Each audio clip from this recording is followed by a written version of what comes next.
also facilitator. Nice word. I didn't know that one yet.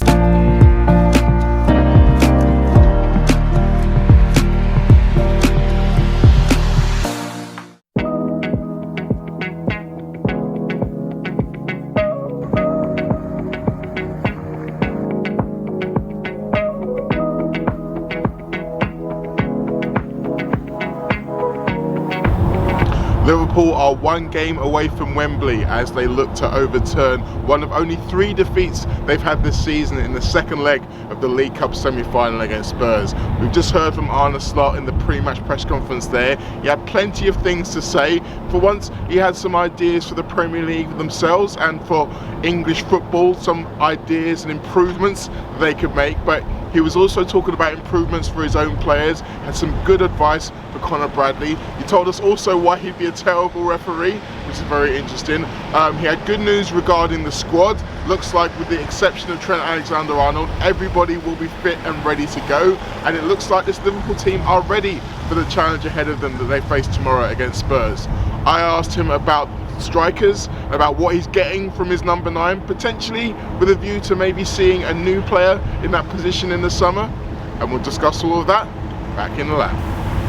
Here we are again in the sanctity of the lab, ready to go through everything Arne Slot had to say in his pre-match press conference ahead of the game against Spurs, and he had quite a lot of interesting things to say. To be honest, the surprising thing was that we didn't talk about Spurs a lot. Now, a lot of the times in recent press conferences, I've been the one to deliver a question about the opposition, but I fancied switching it up a little bit today, and in that absence, there wasn't really many questions about Spurs, but there was still plenty to get our teeth into. So let's start at the top, as we always do, contracts/injuries, and we will take away the contracts because there was no mention of that.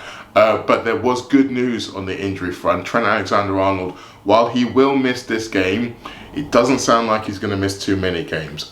He is already out on the training pitch, admittedly doing individual work, but it doesn't sound like it's anything too serious. It seems kind of similar situation to the last time he went down with an injury, in as much as that he kind of caused it himself. He felt something and was like, I'm not going to risk it any further by trying to play on and play through it. So that means that hopefully he won't be out for too long, which is great news, because again, it means that probably within the next 7 days, and hopefully by the time we get to the Goodison Derby, Liverpool will have a clean bill of health once again, which, as I've previously mentioned, is massive at this time of the season. But let's get into the top takeaways. Top takeaway number 1, when it comes to transfers, going out is as important as coming in. Now, Arne Slot was asked about the transfer window and the fact that it was a quiet one for Liverpool, and it was almost as if the reporter said it's a surprise that a manager talks about not needing or not wanting transfers, which Arne Slot had a bit of a chuckle about, because I'm not entirely sure that that's true, but one thing that is true, and something that he has said, is that he trusts the squad that he's got, and his decision in the summer not to make any big changes has been justified by the way that we've played so far. He also mentioned the fact, as I just said, that there is no real injury issues, which is one other reason why clubs may go into the window. But he said that obviously we're looking at things in the market and looking for opportunities in the market that may spring up, and none of them seem to spring up. But this all feeds into the idea that there is a very high bar for Liverpool bringing in players. A lot of you out there will think, well, we need to replace X player, we need to replace Y player, we need to replace this person because they're not good enough, etc, etc. First of all, Slot seems to think they're all plenty good enough to get to the end of the season at the very least. But second of all, that kind of proves the point of why it's difficult. Liverpool's squad is so big right now that in order to bring someone in, someone else has to leave. And talking about the Premier League squad rules is going to be a massive change next summer, from next season, because while Liverpool no longer have to worry about the homegrown quota, something that was a bit of an issue a couple of seasons ago, Jarrell Quansah, Conor Bradley and Harvey Elliott, who were all counted as under 21 players who didn't need to be registered, all cross over into that threshold where they do need to be registered. So that's 3 other spots in the squad, Premier League squad, already taken up. So anytime Liverpool want to add to their squad, someone else has to leave. And then you look at who might be the potential ones leaving. The idea that Andy Robertson might move on, obviously there's been a long-held belief that he will eventually end up going back to Celtic. Well, Celtic have just signed Kieran Tierney, so they're probably not going to need another experienced left-back. Then you look at maybe Costa Simicas, but there is potential for lots of flux within the outgoings. There's lots of players who are 2 years from the end of their contract who may or may not get a new deal, so we may well see some of them moving. But when you're in a January transfer window, I think the idea of moving someone out before they can someone else can come in is a lot more difficult than it sounds. I mean, look at Manchester United. It took them so long to move so many of their players out, your Rashfords, your Antonys. They weren't able to bring anyone in to replace them in the January transfer window, which feeds in once again to my belief that Liverpool's main business is always going to be done in the summer. Now, there are plenty of you out there who's like, oh, I've heard this before, Liverpool having a big summer, etc., etc. Then never bloody happens. Well, you may be right. We'll have to wait and see. We have no guarantee either way. But you can tell from what Arne Slot said and from what he's doing that summer was always going to be the bigger window than winter. And yes, we will have to see more players leave before anyone else comes in. Now, this idea also feeds into my top takeaway number 2. Squad chemistry is massive. Another one of those things that we as fans and pundits and journalists often overlook. The idea of everybody being involved within the ecosystem. Now, Slot mentioned this in the fact that he was talking about he doesn't understand why England only allowed 20 players in a matchday squad, even though we play so many games. He insisted that if you're playing Europe, you're playing Premier League, you're playing 2 domestic cups, you need a big squad like Liverpool have at the moment. But the problem that gives you is that it means you've then got to try and leave players out of that squad when everybody's fit, as they are for Liverpool right now. So everyone being fit is a bonus. Having a deep squad is a bonus, but it also brings its own problems. And Arne Slot said that this is the hardest thing for him to do as a manager, when you have players who are training well, doing everything that he asks of them, and yet he still has to leave them out of the squad. Now, for some people, you may be a little bit not understanding exactly what he means, because obviously there's only 16 players you can ever get on the pitch at any one time.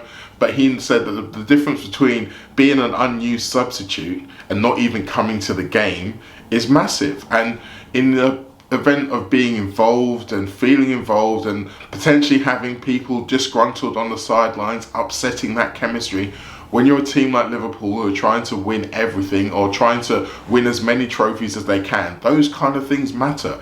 And again, this feeds back into something I said on the last show. For a lot of people, the idea of Liverpool being in all these competitions is a bad thing, but for Arne Slot, it's a good thing, because it means that everybody gets a chance to have some game time. So it was Will who asked the question on all this and on the squads, but he asked it in the prism of Joe Gomez and Federico Chiesa not making the squad for Bournemouth, and obviously they won't be very happy with that. And those are 2 players who've potentially been linked with moves away, to go back to what I was saying previously.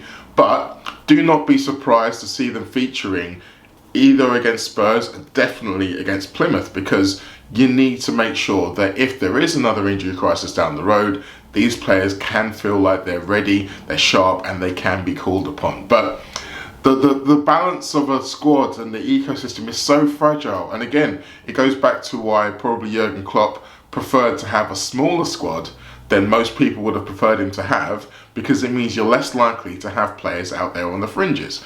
And you go back to the extreme example in the other direction, which is Chelsea. Chelsea have let 6 players from their squad go in this January transfer window, and I believe they've only brought in 2.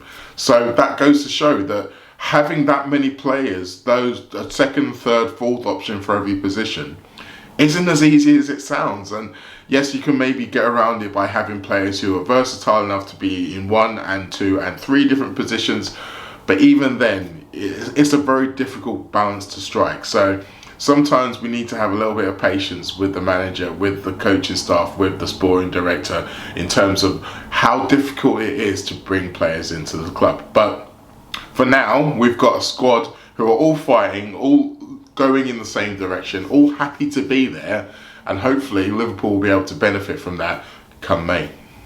Top takeaway number 3, Arne is good cop and bad cop. He was asked about Conor Bradley and his opportunity to play, considering Trent Alexander-Arnold's injury, and whether or not his exertions in PSV will be a benefit to him. And Arne Slot done something that he's done plenty times before this season, but still surprises some people. He was very vocal, very open about the mistakes and the issues that Bradley's had in his last couple of games. He went into great detail about how he felt he was at fault for the goal, the third goal in PSV. Now, he mentioned it wasn't a massive thing that he did wrong. It's just a small thing that he did wrong, but he clarified that he did do something wrong and how small things can indeed lead to big things and lead to goals. And on the one hand, you could be a little bit like, I'm not sure he needed to call out a young player in that way. But what he'd said previously in the press conference let everybody know that he had already said this to Conor privately. And the way Liverpool work at the moment is that after every game, after every training session, they bring everybody together and they go through the things they did right and the things they did wrong. So everything that Arne Slot said to us, he's already said to Conor, and Conor's ideally already taken it on board. And it kind of gives you a window into how he operates, Arne Slot, as a teacher, as an educator. And that's one of the reasons why he's been so lauded as someone who helps improve players from Feyenoord and from AZ. And one of the reasons he came into Liverpool, because he was the person who decided that these things should be allowed to be public, and it's not going to harm the player for everybody to know the things that he said to them privately, because his whole intention is for them to get better, them to improve, them to learn. And because he's such also the good cop, now he mentioned this when he was talking about why he'd be a bad referee, because when he's refereeing the matches in training, he says he often just gives the free kick to whoever is upset the most, which I just think is very cute.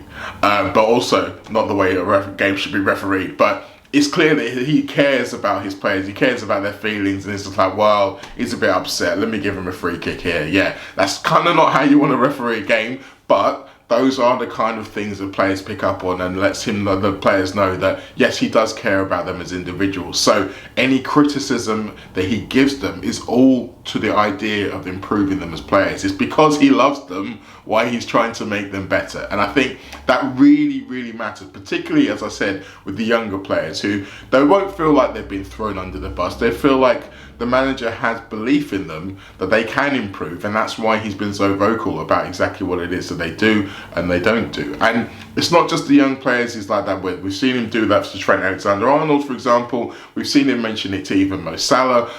Everybody who has done something wrong has been told about it, and not just in privately but also in public too. And again, it might be a bit weird for us as outsiders to get our heads around, but there's a method to his madness, and it seems to be working right now.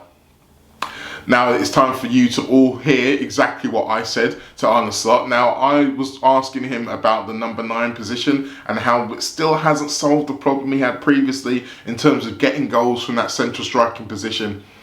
But maybe he doesn't need to solve it. Hi Arne, you've spoken previously about your desire to get more goals and chances for your number 9s. In the last 6 games, the starting number 9s only had 4 shots on target from nearly 400 minutes. However, in those 6 games, you've also had a goal from Jota, 2 goals from Nunes of Brentford and 2 from Gakpo from that central position on the pitch. So are you happy for your central striker to be more of a facilitator, or are you still trying to get them more goals?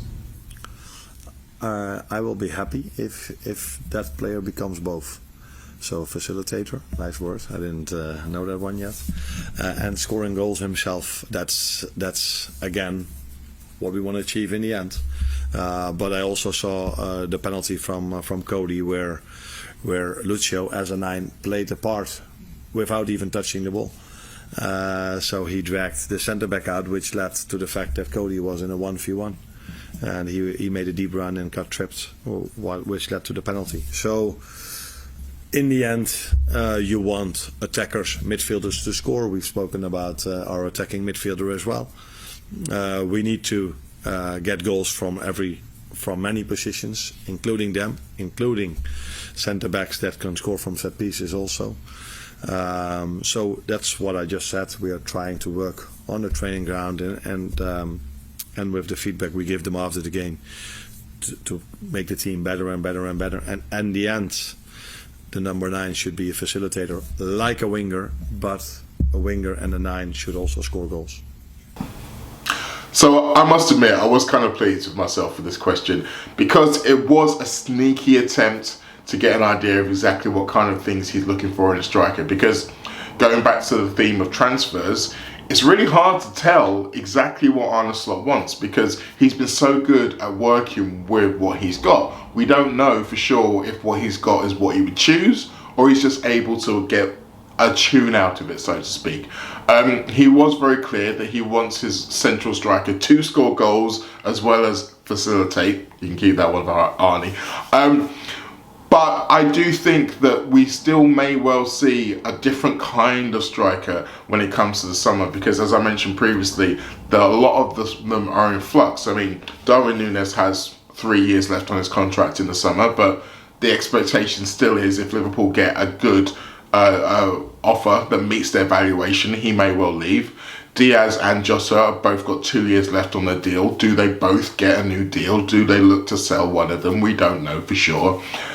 Obviously, there's the Salah thing. We're going to park that for now because, you know, you all know how I feel about that. You all know how everyone feels about that. But the point is that the forward line may well be stacked right now, but it may look very different in a short period of time. And it may help us understand exactly where this team is going, to understand exactly the way Slot thinks about these things. But he did let you know that, as I said, he's looking for his central striker to be more than just a facilitator. However, he was keen to praise Diaz for his role in facilitating. He mentioned the work that he did for the goal, the penalty in PSV, where he drew players away. And the fact that he's kind of highlighting those things, not your traditional number 9 things where the link-up play, the hold-up play, but just dragging players out of space, making clever runs, that is what he gets from Luis Diaz more than anything else that you would normally get from a number 9. And it probably goes to show that he may well persist with Diaz. The interesting thing is obviously now that Jota and Núñez are fully fit. Well, Jota is fit. I don't know if fully fit is probably a wise thing to say, considering the way it's happened in the past. But we will get to see how Arne Slot views all 3 of them when all 3 of them are available for selection, particularly a game like the Derby. It'll be interesting to see if he decides that it's more of a horses for courses thing, whereby the strengths of Núñez or the strengths of Jota will fit a particular opponent, or if he goes with the form horse and just says, well, this guy's playing well, he's doing what I want him to do, let me keep him going. Or this guy works better from the bench, so let me use him as a weapon from there. But by the time we get to the end of the season, I do think we'll have a better idea of exactly what Arne Slot wants from his number 9. And maybe we'll get a view to exactly what the new number 9, should there be one, will look like. So there you have it. Another press conference review in the can. Thank you all for listening. It's time for me to go through all of my admin. As always, you can find me on Substack. There will be some new writing. I will be doing a match report for the game tomorrow night, so keep an eye out for that. I've got a new column for This Is Anfield coming very soon as well, in which I do a review of the transfer window, not just from Liverpool's perspective, but from our rivals as well. You may have got a few hints to what I was saying from this video. I'm always on the Anfield wrap as ever. There's going to be a few more gutter shows, or maybe one more gutter show before we get to the summertime. So keep an eye out for that. There's always the late challenge happening every Monday. Go and follow us there. Go and subscribe on YouTube here as well if you haven't already. And follow us on Patreon to get a full extra show.